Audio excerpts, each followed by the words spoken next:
Petit Jornal. Inteligência e irreverência em doses diárias.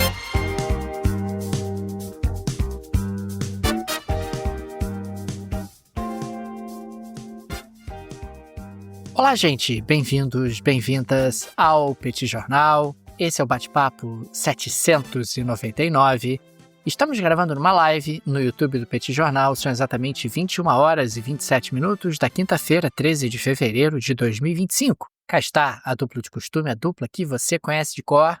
Tanguy, o Bagdadi, animado, contente, preparado, revigorado, resiliente, retumbante e descansado para mais um episódio do Petit Jornal. E Daniel Souza, que é esse que vos fala. Ao longo dos próximos minutos, a gente vai repercutir os principais acontecimentos da política e da economia internacional. Uma mixórdia de temas que começa no nosso episódio de hoje com uma discussão, uma ressaca em relação aos acontecimentos de ontem, mais especificamente a ligação de Donald Trump para Vladimir Putin. Porque Donald Trump resolveu que vai acabar com a guerra entre Rússia e Ucrânia e que, para isso, não precisa convidar a Ucrânia e não precisa convidar a Europa. Afinal, vou ligar para quem resolve. Putin, faz aí a sua exigência, a sua lista de exigências, eu aceito. E seguimos a vida. Não é isso, Tanguy? Vamos nessa? Tudo bem, Daniel Souza? Vamos lá para esse bate-papo 799, o último bate-papo dessa semana.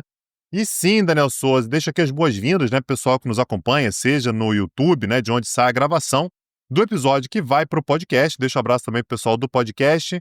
E, Daniel Souza, ontem a gente falou sobre a ligação que o Trump fez para Vladimir Putin e logo depois ele fez a ligação também para Volodymyr Zelensky. O Zelensky ontem ficou todo feliz, né? Poxa, o Trump lembrou de mim, né? Teve a conversa e tudo.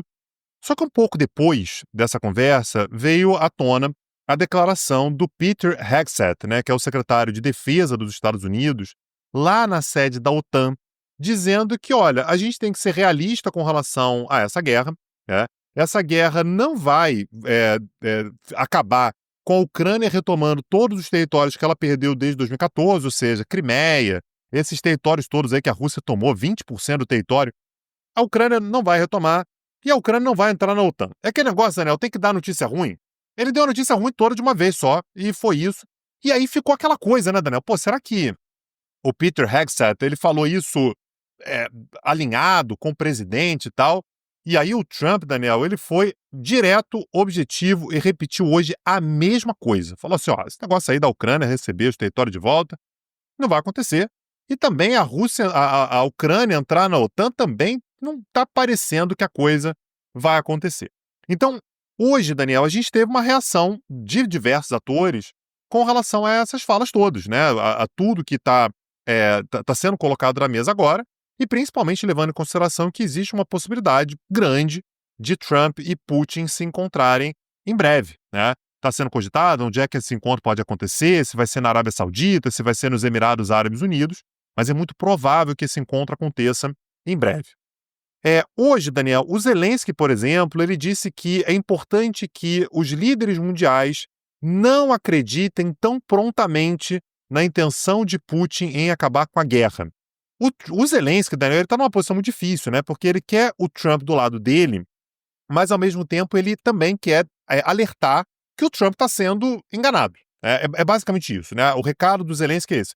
Trump, o Putin está te enganando e eu tô aqui te avisando que você está sendo enganado sem dizer que você está fazendo o papel de otário. Mas basicamente o que o Zelensky está dizendo é não pode acreditar no que o Putin está dizendo.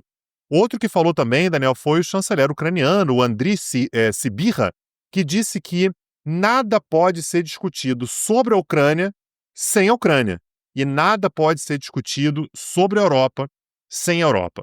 E esse aqui é um ponto crucial, e você matou já na abertura do episódio, Daniel. A conversa está acontecendo aparentemente entre Estados Unidos e Rússia para falar sobre um tema que envolve Ucrânia e Europa sem envolver a Ucrânia e a Europa. Tanto é, Daniel, que uma outra reação importante que a gente teve hoje foi a chefe da diplomacia da União Europeia, que é a estoniana Kaja Kallas. A Kaja Kallas, Daniel, ela foi inclusive primeiro-ministro do país dela, e enquanto ela foi primeiro-ministro de 2021 a 2024, ou seja, durante praticamente todo o período da guerra até aqui, ela foi abertamente contra o Putin e sempre apoiou, inclusive, a resistência ucraniana. Disse que a União Europeia vai com a Ucrânia na resistência até o fim, e disse ela, qualquer acordo que seja firmado por trás das nossas costas não vai funcionar. Qualquer acordo rápido será um acordo sujo, algo que não aconteceu antes, não funcionou em momentos anteriores. Outro que reagiu também, Daniel, foi o Olaf Scholz, né, o chanceler alemão. Mais uma vez, a gente vem falando sobre isso, né, daqui a 10 dias passa por eleições, é improvável que ele continue no poder, mas ele foi muito cauteloso, ele foi muito comedido, ele disse, para mim, está bem claro que não haverá solução que não envolva os Estados Unidos. A próxima missão é garantir que não haja uma paz que seja imposta aos ucranianos. Ou seja, beleza, os Estados Unidos vão participar e tal, mas é importante incluir todo mundo. Assim, a Europa tem que estar incluída, a Ucrânia tem que estar incluída, porque senão não é uma solução boa o suficiente. E aí, Daniel Souza, mais uma vez, quem abriu a boca foi Peter Hegseth, o secretário de Defesa dos Estados Unidos. E ele disse que o Trump não está traindo a Ucrânia e que não será engambelado pelo Putin. Tá todo mundo dizendo isso, né? Pô, o Trump está sendo engambelado pelo Putin, o Trump está traindo a Ucrânia, o que o Peter Hegseth disse isso não vai acontecer. Segundo ele, abre aspas, não se engane, o presidente Trump não permitirá que ninguém transforme o tio Sam em tio otário, né? A expressão que ele utilizou é o tio Sam não será transformado no Uncle Sucker, né? Que é o tio otário. Então, dizendo que, olha, o Trump tem tudo sob controle, mas não está passando confiança para ninguém, né, Daniel Souza? Aparentemente, o Trump está querendo resolver diretamente com o Putin. O Putin é uma cobra, principalmente quando a gente fala sobre tudo aquilo que está acontecendo, uma raposa, né, sobre tudo que está acontecendo ali naquela parte do mundo. E a chance do Putin acabar conseguindo colocar a agenda dele, o Trump aceitar de uma forma ou de outra, para se ver livre o mais rápido possível de uma guerra como essa, mesmo que seja entregando uma parte da Ucrânia, não custa nada, né? Aliás, quando a gente observa alguém tendo que explicar muito, já não é bom sinal, né, Tanguy? Quando você tem nomes elevados dentro da burocracia dos Estados Unidos dizendo não, Trump não está traindo a Ucrânia, não, o Trump não vai ser engambelado pelo Vladimir Putin, isso já não cheira bem, já não é uma boa sinalização. E até o presente momento, pode ser que isso mude, mas fica a clara impressão de que o Trump quer resolver o problema da guerra da Ucrânia de qualquer maneira. Se precisar oferecer todas ou atender todas as condições da Rússia, ele vai atender e acabou. Porque ele quer projetar domesticamente essa imagem de solucionador, de alguém que conseguiu em poucos dias resolver um problema que o Biden não conseguiu resolver durante anos, de alguém que não vai mais gastar dinheiro com a guerra da Ucrânia, muito pelo contrário, vai trazer riqueza para os Estados Unidos, vai trazer para os Estados Unidos algum tipo de compensação para todo o dinheiro que foi investido pelos Estados Unidos nessa guerra. E diante disso, ele estaria traindo a Ucrânia, traindo a Europa, traindo realmente aliados importantes e, eventualmente, sendo enrolado pelo Vladimir Putin, que consegue alcançar todos os seus objetivos. A ver como é que essa história se desenvolve, mas até o presente momento a sinalização não é boa nem para a Ucrânia, nem para a Europa. Aliás, falando ainda sobre Donald Trump, Tanguy, porque todo dia o Trump tem que trazer uma novidade, a novidade de hoje é um memorando que ele assinou que determina a cobrança de tarifas recíprocas. Ou seja, se o país cobra tarifas mais baixas do que os Estados Unidos, aumenta a tarifa para esse país. Vamos pegar aqui alguns exemplos. O Brasil, ele cobra 18% de tarifa de importação do etanol proveniente dos Estados Unidos. Já os Estados Unidos cobram 2,5%. O que esse memorando indica é que os Estados Unidos têm que passar a cobrar 18% também. Se o Brasil cobra 18%... Isso tem cara de anos 80, né? Nos anos 80, os Estados Unidos faziam mais ou menos a mesma coisa. Tinha a tal da Seção 301, que era uma ideia de reciprocidade. É exatamente a mesma lógica que o Reagan aplicava e aplicou sobre o Brasil. O Brasil passou 10 anos, aliás, tendo tarifas aumentadas para conseguir vender para os Estados Unidos por conta de medidas assim. E no caso da União Europeia, os carros americanos, quando entram na União Europeia, eles pagam 10% de tarifa. E no caso dos carros europeus, quando entram nos Estados Unidos, 2,5%.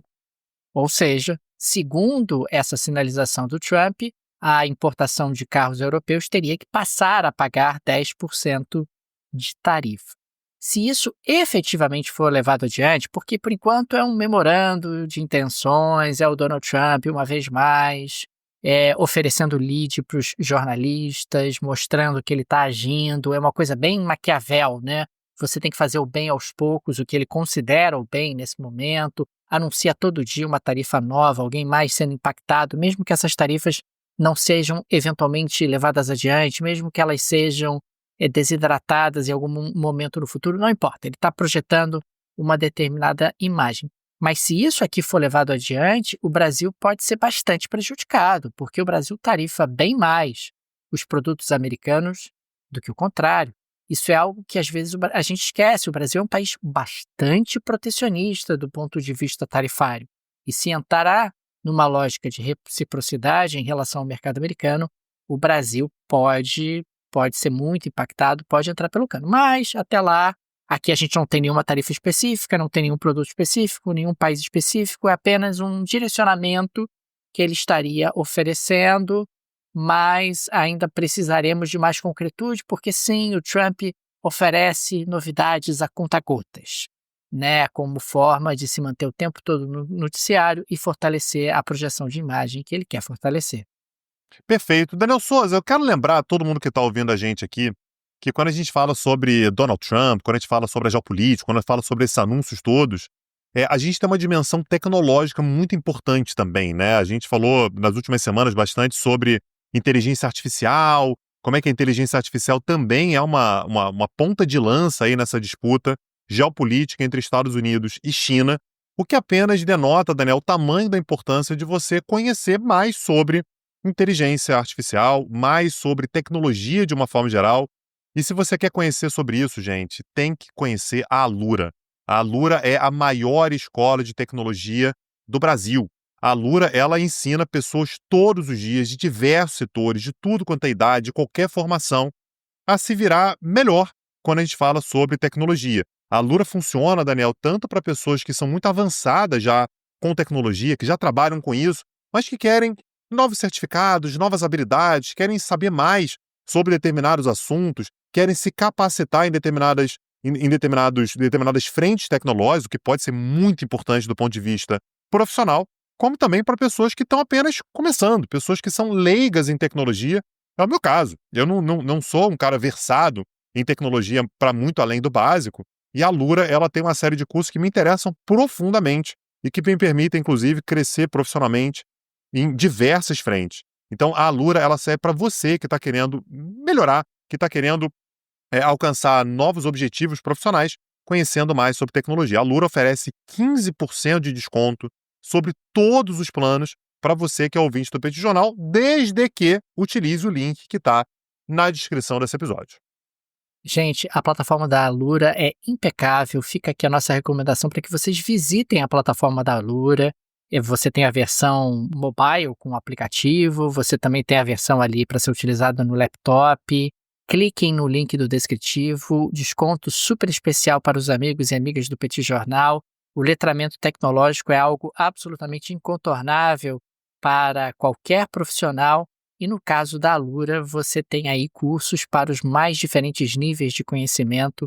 Aproveitem essa oportunidade porque vai valer a pena demais. Daniel Souza, na última segunda-feira dessa semana agora, o Hamas anunciou que não faria a próxima entrega de reféns que está marcada para o próximo sábado. Sábado agora, dia 15, depois de amanhã. A gente está gravando esse episódio aqui na quinta-feira, dia 13 de fevereiro. Então, está marcado a próxima entrega de reféns, seriam mais 3 reféns que seriam devolvidos para Israel no próximo sábado. O argumento do Hamas é o de que o Israel estaria violando os acordos de cessar-fogo, né, os termos do acordo de cessar-fogo, em diversas frentes diferentes, e, portanto, o acordo ele estaria seriamente em risco e o Hamas, portanto, só faria a entrega dos próximos reféns se Israel cumprisse tudo que foi determinado naquele acordo ao pé da letra. Isso levou, Daniel, uma reação bastante forte por diversos lados. Então, Netanyahu, por exemplo, disse que, olha, se chegar no sábado e os reféns não forem entregues, a gente vai considerar, Israel, vai considerar que o acordo já está rompido, colocou as forças armadas israelenses em prontidão máxima, convocou inclusive reservistas, né? Então dava a impressão de que uma nova ofensiva israelense poderia começar já a partir do sábado. A gente teve declarações do Trump também, endossando aquilo que o Netanyahu estava dizendo: eu quero ver se eles não vão entregar, eles têm que entregar os reféns. E hoje o Hamas voltou atrás. O Hamas disse que está disposto a prosseguir com o cessar-fogo. Então, apesar do nível de tensão, será que vai avançar, será que não vai? Hoje o Hamas disse que vai libertar os reféns exatamente da maneira como estava sendo determinado. O Hamas soltou uma declaração, né, uma nota à imprensa, dizendo que, olha, Israel não está cumprindo a parte dele, mas a gente vai cumprir até o fim tudo aquilo que a gente combinou. Então, no próximo sábado, mais 3 reféns vivos serão entregues. Estou falando vivos, gente, é muito ruim falar isso, mas tem uma série de defuntos, né? Tem uma série de reféns que faleceram e, portanto, a entrega dos corpos também faz parte das negociações. Mas o acordo para agora é que no sábado, mais 3 reféns com vida deverão ser libertados. 16 já foram libertados, né? De um total de 33 que a gente deveria ter libertados, né, ao longo desses primeiros 42 dias, nas primeiras 6 semanas. Então, o Hamas deu indicação de que vai sim libertar. E aí, a pergunta que fica é, então por que anunciou que não ia libertar e agora disse que vai? Ao que tudo indica, Daniel, há uma pressão muito forte por parte do Catar e do Egito, que são os principais mediadores, sobre o Hamas. A nota que foi lançada pelo Hamas dá indicações de que, olha, a gente está concordando, mas não é exatamente por causa da gente. A gente está concordando porque Catar e Egito são importantes para a gente quer continuar dialogando com eles são um ponto de contato indispensável, fundamental, e meio que o Hamas já deu o seu recado, já chamou atenção para aquilo que queria chamar atenção, e agora, portanto, o Hamas está cumprindo a pressão, né? Tá atendendo a pressão tanto do Catar quanto do Egito, para as negociações continuarem. Está longe de ser algo, Daniel, que passa uma tranquilidade muito grande no longo prazo. Né? Dá a impressão de que foi uma ameaça grande ao longo dessa semana, a tensão subiu muito, a gente teve um pequeno alívio hoje com esse anúncio do Hamas, mas que talvez a pressão volte a crescer nos próximos dias. Só mais um detalhe, Daniel, no momento em que a gente teve esse imbróglio todo, né, o Hamas dizendo que não ia ceder, né, que não ia libertar os reféns, Israel dizendo que isso poderia levar a uma nova ofensiva, isso levou a manifestações importantes em Israel. Em Israel, que naturalmente você tem familiares, né, de reféns que estão, Netanyahu, pelo amor de Deus, primeiro você liberta os reféns, depois você vê o que você faz, como é que vai agir. Primeiro os reféns têm que voltar para casa. Então isso é mais um elemento que acaba sendo acrescentado para essa situação absolutamente dramática, né, que é essa guerra, né, uma guerra absolutamente trágica, né, já matou mais de quase 50 mil pessoas, e a questão da libertação dos reféns com cumprimento ou não do acordo de cessar-fogo que foi firmado algumas semanas atrás. E a pressão do Catar e do Egito me parece bastante natural, porque se esses reféns não fossem entregues, Tanguy, acabou o cessar-fogo, né? Você teria imediatamente uma retomada das hostilidades, uma retomada ali do conflito, e isso é algo que Catar e Egito não querem nem ouvir falar nesse momento. Avançando para a próxima pauta, Tanguy, no último final de semana, os países bálticos, Estônia, Letônia e Lituânia, desconectaram as suas redes elétricas da rede elétrica da Rússia, algo que vem desde a época de União Soviética, vinha desde a época de União Soviética. Agora, os estados bálticos, os países bálticos estão conectados à rede europeia, à rede da União Europeia, estão conectados à Finlândia, à Suécia e à Polônia. Agora, chamou bastante atenção porque, ao longo dessa semana, o preço da eletricidade nos países bálticos aumentou bastante. A semana começou com algo em torno de 126 euros por megawatt e agora já está em 191 euros por megawatt. Isso é explicado por um aumento da demanda em função do inverno, você teve aí uma atividade climática que levou ao aumento da demanda naquela região, e também porque o cabo lituano-sueco não está totalmente operacional e, consequentemente, a entrega de eletricidade está muito abaixo do que potencialmente pode ser feito. De qualquer forma, os governos bálticos se mostram absolutamente seguros na decisão que fizeram, não querem mais energia elétrica, não querem mais eletricidade da Rússia, porque não querem mais papo com a Rússia. Eles, obviamente, se sentem ameaçados, né? É importante lembrar que Estônia, Letônia e Lituânia foram anexadas pela União Soviética em 1939, né? Na virada de 39 para 40. Aliás, isso é parte daquele pacto germano-soviético. Todo mundo lembra da divisão da Polônia, mas as pessoas não costumam lembrar que aquele pacto também envolveu a possibilidade da União Soviética anexar Estônia, Letônia e Lituânia.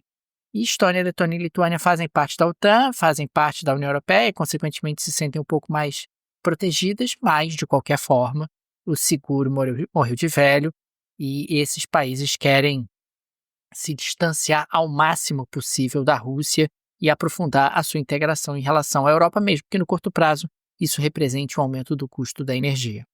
Daniel Souza, no dia de hoje, a Embaixada Brasileira em Berlim emitiu uma nota de repúdio a uma referência feita ao Brasil em um livro didático alemão. Um livro para criancinhas, né? Crianças que estão sendo alfabetizadas. E a página desse livro circulou hoje por tudo quanto foi lugar, exatamente a partir dessa referência, a partir dessa nota de repúdio da Embaixada Brasileira. É uma daquelas páginas, Daniel, que está ensinando ali, parte da gramática, enfim. E tem um exemplo, Daniel, primeiro lá em cima, né, uma imagem na parte de cima da página, que tem uma menininha branca e está escrito do lado assim: Olá, meu nome é Luna, eu moro em Berlim, depois da escola gosto de tocar violão. Eu quero me tornar professora. Logo embaixo, Daniel, você tem uma outra imagem de um menino de cabelo preto, um menino com carinha simpática e tudo, e o texto, e aí você tem uma imagem do Rio de Janeiro, e o texto diz o seguinte: Olá, meu nome é Marco, moro no Rio de Janeiro, no Brasil. Não vou à escola. De manhã, procuro restos de comida nas lixeiras. Eu quero me tornar jogador de futebol profissional.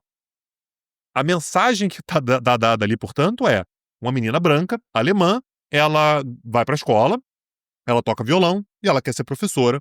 O menino brasileiro cata restos de comida nas lixeiras e quer se tornar jogador de futebol. É uma estereotipização que é absolutamente descabida. Eu consigo imaginar isso aqui na década de 20. Né?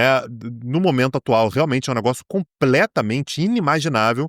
E, portanto, a nota da embaixada, Daniel, ela explica que, olha, isso que está sendo feito aí nesse livro didático é completamente fora de propósito, principalmente porque, e aí a nota traz esse dado, no Brasil a taxa de escolarização para crianças de 6 a 14 anos é de 99,4%. Ou seja, o caso desse exemplo aí do menino Marco que vocês puxaram aí, de uma criança que não vai para a escola, que cata lixo na rua e quer ser jogador de futebol, isso não é uma realidade brasileira, isso não faz parte da lógica brasileira. Diz, inclusive, a nota que, olha, a gente sabe que no Brasil existe um problema sério relacionado à desigualdade social, né? A pobreza continua sendo um problema, e uma das vias que o Brasil vem buscando ao longo das últimas décadas para combater esse problema é exatamente ter as crianças na escola, fazendo, por exemplo, as suas refeições na escola.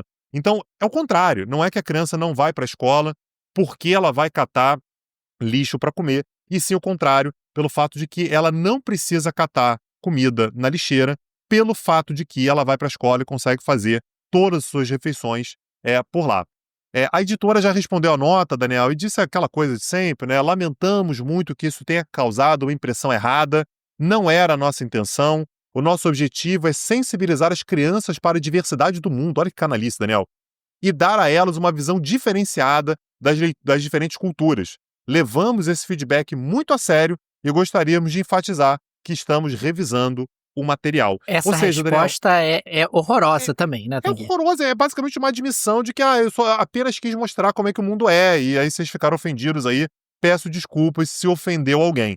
Mas fica a nota, Daniel, que há muita xenofobia, tem muita xenofobia na Alemanha, contra brasileiros também, e isso vem levando, portanto, a uma série de repercussões de crianças alemãs contra crianças brasileiras, e naturalmente isso acabou gerando, portanto, um mal-estar muito grande na comunidade brasileira, na Alemanha, a partir de um livro didático, né, Daniel Souza? É difícil imaginar como é que isso pode estar educando alguém em qualquer parte do mundo que seja. Tanguy, registro aqui que nós tivemos a divulgação da inflação na Argentina no mês de janeiro. E a inflação ela foi de apenas entre aspas, 2,2%. Uma desaceleração em relação à inflação de dezembro, que havia sido 2,7%. A Argentina está com uma inflação nos últimos 12 meses de 84,5%. Está caindo demais a inflação na Argentina, né? Nós temos aí pela primeira vez a inflação na Argentina na casa de 2 dígitos e não mais de 3 dígitos ao ano. A última vez que isso aconteceu foi em janeiro de 2023. E a inflação mensal é a mais baixa desde julho de 2020, quando o índice de preços ao consumidor ele foi de 1,9%. De qualquer forma, esse é um super trunfo, né, que o Milei passa a ter domesticamente, que é uma redução substantiva da inflação. Essa redução ela foi feita principalmente através de uma diminuição do déficit público e, consequentemente, uma diminuição da emissão de moeda para financiar o déficit público, que era um dos elementos que mais alimentava a inflação na Argentina. Daniel Souza, tá na hora da gente abrir a geladeira, pegar aquela geleiazinha, né, que tá na parte de cima da porta da geladeira e abrir a geleira Shakira. Me conta, Daniel Souza, o que você traz na geleira Shakira de hoje? Ô Tanguy, eu fui marcado por muita gente em relação a essa notícia, agradeço a todos vocês. A geleia de hoje fala sobre o filho do Elon Musk no Salão Oval da Casa Branca. O filho dele, que aliás o Elon Musk ele já teve 12 filhos, e isso eu não sabia dessa informação. Um deles, inclusive, faleceu muito jovem, mas os outros 11 estão vivos. E o filho do Elon Musk em questão é o XIA12. Se não for essa a pronúncia do filho, eu não dou a mínima também. Também não tenho paciência para esse nome. Mas o garoto tem 4 anos, Tanguy.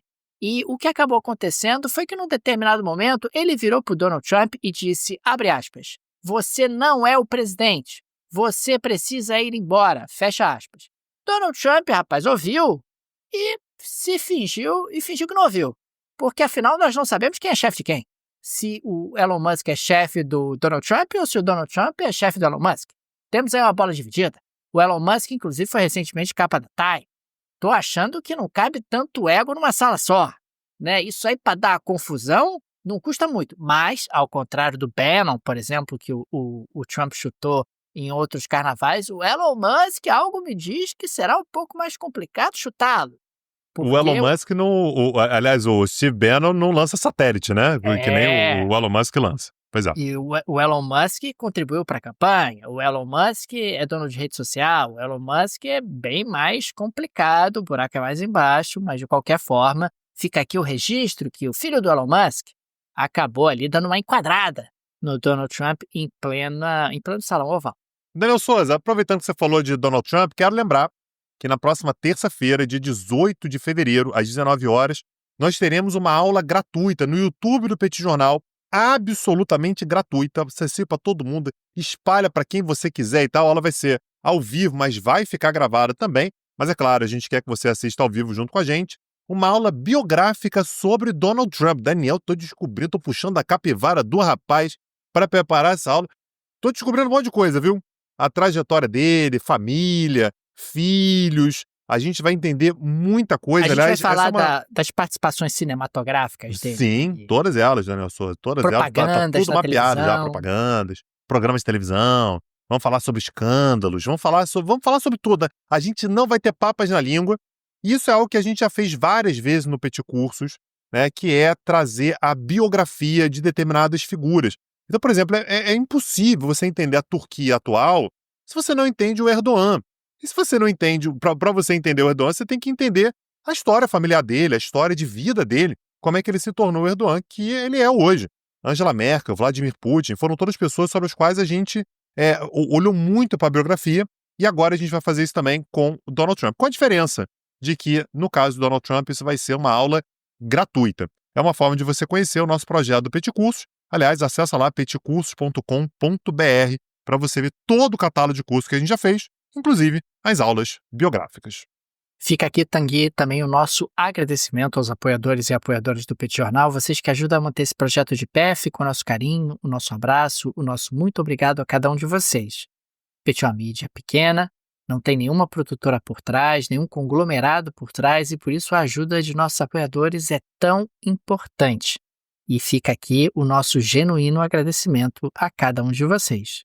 Fica também o convite para você que ainda não é apoiador, não é apoiadora do Petit Jornal, considere nos apoiar. No descritivo desse episódio tem várias alternativas. Tem a chave Pix do Petit Jornal, uma forma prática e instantânea de apoiar o Petit. Você pode, inclusive, ativar o Pix recorrente. Tem também o link para o Apoia-se, o link para o Patreon, para quem vive no exterior. Se o Petit faz diferença na sua rotina, se você gosta do nosso projeto, considere nos apoiar. Daniel Souza, amanhã estamos de volta para o Petit Invest. Nos vemos, um abraço e até a próxima, gente. Valeu. Tchau, tchau. Petit Jornal. Inteligência e irreverência em doses diárias.